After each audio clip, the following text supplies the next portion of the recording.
Aleloia! Mbola faly miarabanao amin'ny anaran'i Jesosy Tompo aho anio alarobia fa 7 ny volana Jolay 2023. Ry ava-malala amin'ny Tompo, manasanao aho ary ivavaka amiko alohany anambarako ny nofy izay naseho ny Tompo tamiko efa taona maromaro izay. Iara ivavaka isika Tompoko. Jesosy Tompo, misaotra anao izahay satria mbola nomenao tombonandro ahavelomanay indray izay tsiraray avy. Ka misaotra anao raio, mideranao, mankalazanao. Mamelany tsy famendrehanay Tompo, ny fahotanay tsiraray avy Jesosy, satria tsy mihaino ny mpanota ianao. Raha mivavaka eo anatrehanao izahay, ka tsy vita fihavanana aminao dia tsy mihaino anay ianao Jesosy. Satria Tompo, ianao dia masina, masina sy mahery ianao. Ka mamela anay Tompo, mamindra fo aminay. Jesosy Tompo, mangataka ny fanay masinao. Ka ianao fanay masino no hiteny amin'ny alalako, ka ny nofo rehetra dia tsy hanana anjara amin'izao fotoana izao. Ka mitenena fanay masino satria fitaovanao aho, kely sy bitika eo anatrehanao aho. Ka mitenena fanay masino, raiso ny kontrola ny tenako manontolo. Momba ahy manontolo dia fanao izany fanay masino. Ary mangataka aminao koa fanay masino, ka ianao no ampifoa ny zanakao tsiraray avy eran-tany, izay mbola ao anatin'ny toromaso-panahy. Jesosy Tompo, mangataka ny ranao koa aho, andrakotra ahy sy ny ankohonako ary ny asanao sy ny olonao tsiraray avy Jesosy eran-tany. Ary amin'ny anaranao Jesosy no andindiko sy androahako ny asa maty Satana rehetra, ny zanatsipika izay mitady alefa ny anafika anay, dia adorana amin'ny ranao zany Jesosy, satria ny ranao dia afy mandevina, mandany ny fahavalo rehetra, ka tsy manan-kery, tsy manam-pahefana intsony aminay izany, fa hoentin'ny rivotra toy ny lavenina ary miverina ny tany foana izany. Misaotra anao Jesosy satria ny ranao dia manda afo manodidina anay. Tompo malala ka ianao no isandratra, fa izao kosa Tompo hietry eo anatrehanao, tahaka ny teny Jaona mpanao batisa Jesosy. Misandrata Jesosy eran'izao tontolo izao, satria ianao no tompon'izao rehetra izao, na ny hita na ny tsy hita dia anao avokoa izany Jesosy Kristy ilay velona sy mahery avy any Nazareta. Misaotra Tompo, misaotra Tompo. Aleloia, amen. Ry ava-malala amin'ny Tompo, anio aho dia anambara ny nofy izay naseho ny Tompo tamiko efa taona maromaro izay. Tamin'ny zahako izany vita fianarana izay nianarako ho pasteur. Ry havana, ny Tompo dia manafaka antsika rehefa tena mankatoa azy sy mihaino azy tanteraka isika. Ny zavatra nampanofisy ny Tompo ahy dia momba ny amin'ny ilay olona nampianatra ho pasteur ahy. Io olona io dia pasteur ihany koa, ary tena hoe mpampianatra mihitsy momba ny amin'ny fampianarana zany pasteur. Efa fantatro, efa tena efa ela be io olona io. Ry havana, tsy sanatria akory hitsara na hoe anaratsy olona, fa ny fitiavan'Andriamanitra sy ny fanavotan'Andriamanitra no mahatonga an'izao témoignage izao. Satria efa nanambara koa aho tamin'ny olona io fa mila zany mibebaka ary tena hoe misaraka tanteraka ny amin'ny fomba fampianarana hoe mampianatra tenin'Andriamanitra ahoana moa, ary ahoana ny amin'ny vola zay raisinao amin'ny tananao. Raha mpampianatra pasteur ianao, raha mpampianatra olona ho tonga pasteur ianao, na manana diplôma ianao na tsy manana diplôma ianao, na fiangonana inona ny misy anao na fiangonana inona ny misy anao dia tsy ekeny Tompo izany Tompoko. Satria aloha tsy misy ao anaty baiboly hoe mampianara olona ianareo dia mangala vola. Ary ihany koa ny fampianaran Jesosy dia fampianarana izy mihitsy no mampianatra, ary ny fanahy masina no mampianatra antsika. Ny fanahy masina no mampianatra antsika, fa tsy olombelona mihitsy no mampianatra antsika. Tsy mila noty, tsy mila diplôma ny ho any an-danitra, fa ny tompo no lalana sy famarinana ary fiainana. Ary ny olona iray rehefa ao am' Jesosy dia ampiteneny fanahy masina. Ny fanahy masina iray no ampitoeriny ao anatisika. Misy ny verse manambara an'izany. Ny fanahy masina no mitari-dalana antsika. Ny fanahy masina no mpananatra. Ny fanahy masina no mampianatra antsika. Manambara ny amin'ny fanahy masina sahady ao anatin'ny baiboly ao amin'ny Jaona 4:9. Efa azonao vakiana sahady izany. Izy no mitari-dalana antsika amin'ny marina rehetra. Ary isika ampitenen'ny fanahy masina rehefa feno ny fanahy masina. Tahaka an'ireo apôstôly tamin'ny fotoana n'izy ireo niandry ny fanahy masina tonga tamin'izy ireo tao amin'ny chambre haute, tao amin'ny efitrano ambony, ilay voalaza ao amin'ny asan'ny apôstôly. Dia izy tsiraray avy no nilatsahany fanahy masina teo amin'izy ireo. Ary no ny avy eo izy tsiraray avy no nandeha nitory an Jesosy. Fa tsisy tao hoe niditra tamin'ny fianarana teolojia ohatr'izao na niditra tamin'ny fiangonana ohatr'izao hianatra tenin'Andriamanitra. Zay vao ho lasa pasteur dia omena noty. Zava-doza tompoko, zava-doza satria afo be no miandry. Ry havana, hoy aho hoe tsy tsara na iza, fa efa niteny an'ilay mpanompon'Andriamanitra aho mba hibebaka satria nampanofiany ny tompo. Ary fantany tsara ny fitiavan'ny tompo azy. Dia anao koa toy izany. Ny fitiavan'ny tompo antsika tsiraray avy, hoy aho, dia mbola manatsotra ny tanany ny tompo. Ry havana, ny zavatra niseho dia izao. Noentin'ny tompo aho tany Madagasikara tamin'ny nofo zany io Nentin'ny tompo tany Madagasikara ny fanahako. Dia hitako ao zany eny ambony zany ary fantatro hoe ny tompo eo akaikiko. Mijery koa zany eo akaikiko, mihevaeva zany ny fanahako. Dia hitako zany amoron-dranomasina. Io olona io nefa tsy mipetraka amoron-dranomasina. Ho fantatrao ny tiany tompo ambara. Zany hoe eto ny nofy dia tsy ho azy rery ihany fa ho an'izay mampianatra tenin'Andriamanitra. Tahaka ny fariseo sy ny sadoseo izay hoe mahay lalàna nankahala an Jesosy.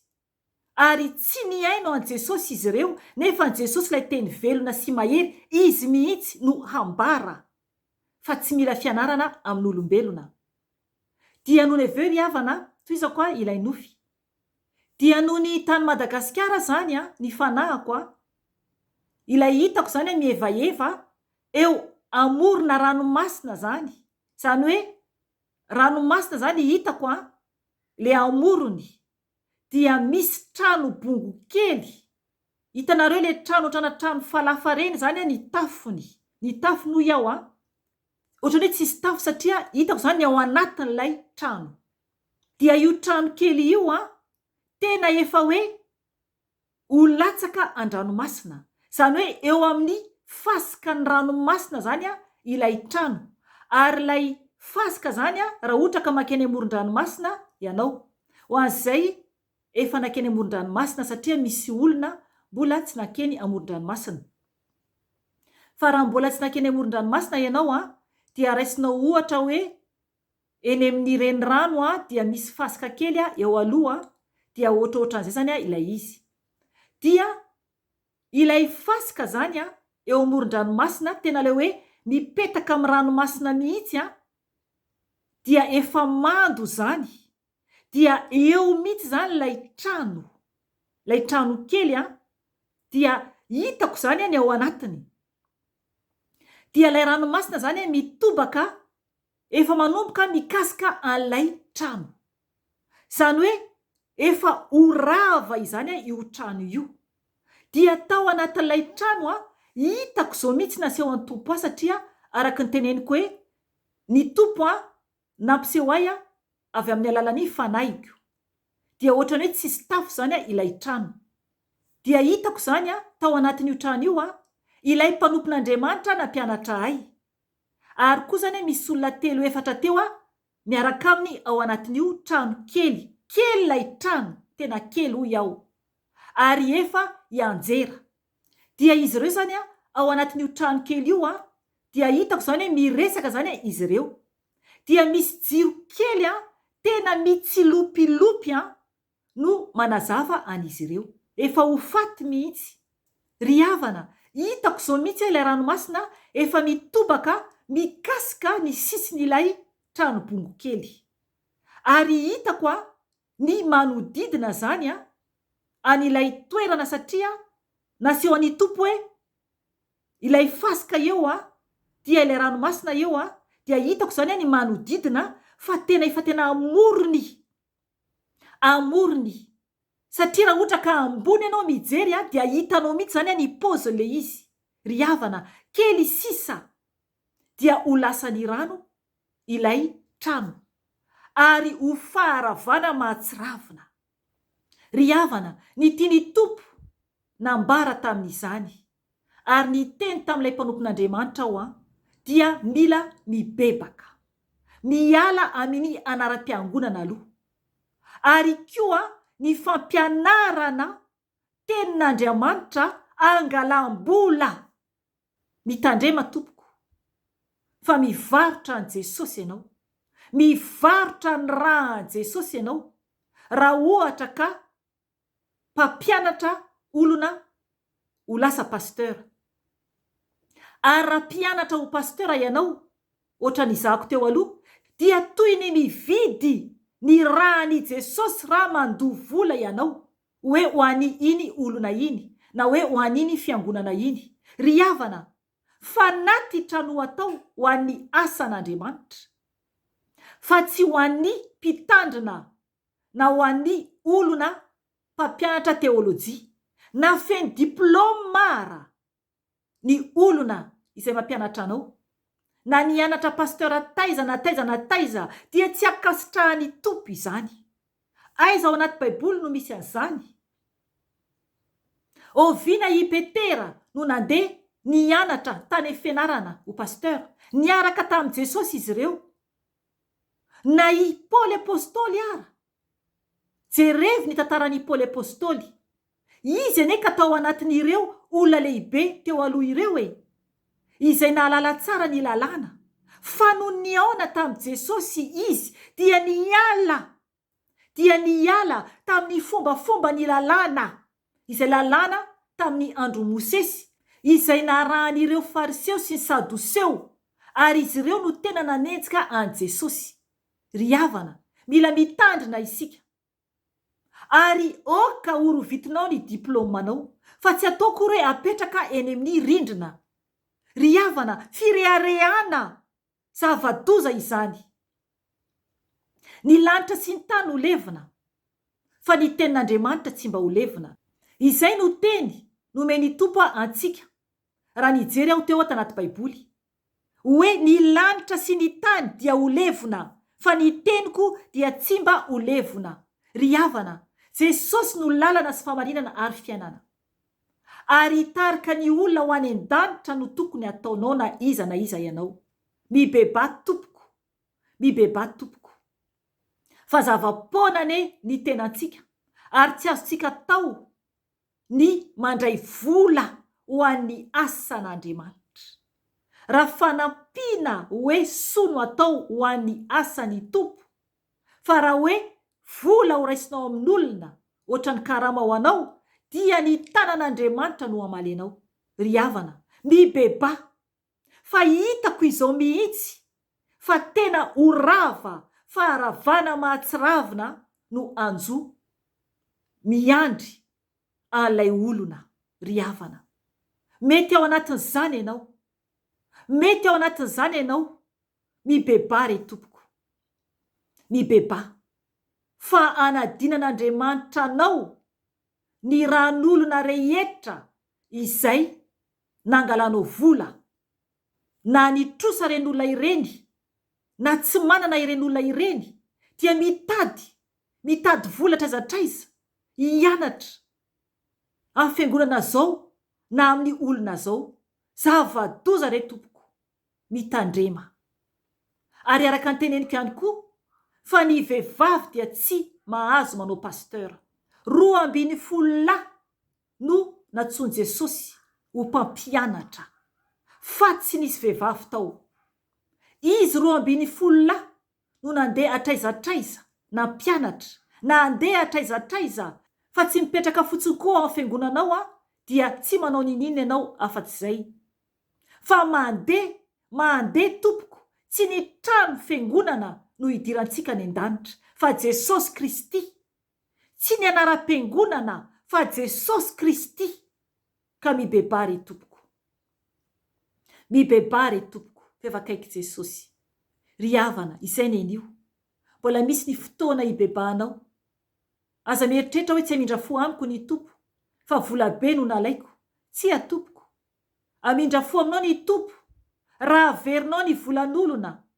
Raha tsy misy moa ny amerenanao anazy dia mibeba ianao. Mibeba. Dia mandehana amin'izay amin'ny fahintsiana sy ny fahamarinana. Fa amindra fo aminao ny tompo. Raha mbola misy ny fotoana omeny tompo dia mbola miverina eto ihany aho raha sitrapony. Voninahitra ho an'Andriamanitra irery ihany. Ary fiadanana ho an'ny olona izay ankasitrahany irery ihany. Amen. Veloma tompoko.